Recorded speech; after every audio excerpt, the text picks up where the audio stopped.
Ang tudron? Hey guys, good evening. So tonight I'm gonna show you guys what's happening here. Tipen, hugaw daw tipen. Place. So if you watch the news, there's a storm coming here in Philippines, and I guess it's already here. That's why the situation is like this. Look at that, guys. According with them, it's big wave. That's why the water is coming in here. So today is what? October 8th? Today is bacteria day. Yeah, today is a bacteria day. Chops. Ew. But we don't have a choice. But you know what, guys? Before, when I was a kid, I used to play like this. We are happy. We have like this. But now, you need to wash our feet properly. It's because of the germs, bacteria, that's going on. Look at that. I'm gonna bring you outside so that you guys can see what's happening outside. Look at that. Maklaro ka? So look at that. Kids are outside. They're playing in the water.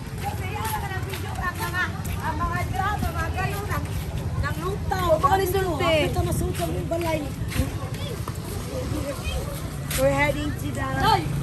Look at these kids. People are outside. Pagkita mo mga tao.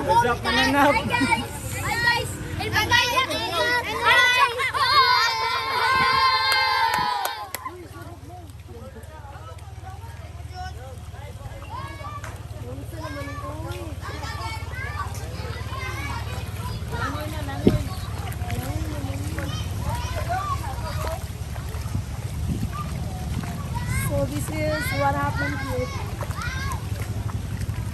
So let's just hope that it's gonna be low tide zone, or else the water will gonna come inside of the house of my parents. Look at that.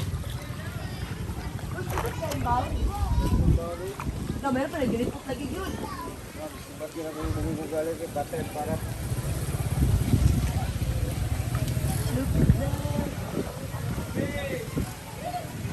It's windy. So before, guys, utang sa utang.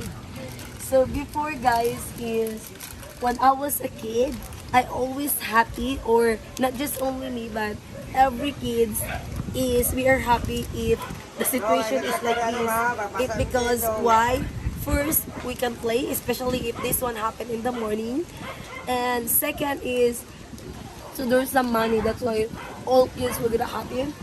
So let's check tomorrow morning if we can find some.